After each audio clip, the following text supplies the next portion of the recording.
பயப்படாதிருங்கள். நீங்கள் நின்று கொண்டு இன்றைக்கு கர்த்தர் உங்களுக்கு செய்யும் இரட்சிப்பை பாருங்கள்.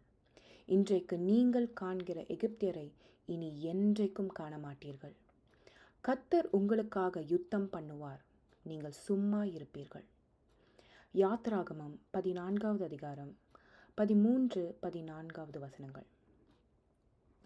யாத்ராகமம் 14ஆம் அதிகாரத்தில் பார்வோன் அவனுடைய குதிரை வீரரோடும் சேனையோடும் சமீபித்து வருகிறதை இஸ்ரவேல் மக்கள் தங்கள் கண்களை ஏறெடுத்து பார்த்த பொழுது மிகவும் பயந்தனர். கர்த்தரை நோக்கி கூப்பிட்டார்கள். அப்பொழுது கர்த்தர் அவர்களுக்காக யுத்தம் செய்தார்.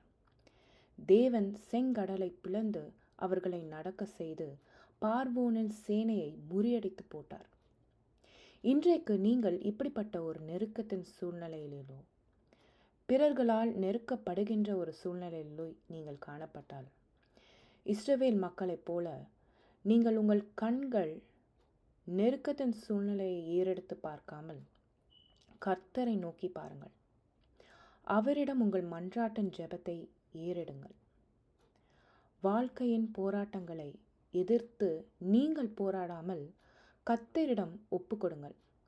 அப்பொழுது கர்த்தர் உங்களுக்காக யுத்தம் செய்வார். நீங்கள் சும்மா இருக்க கடவீர்கள். ஆமென்.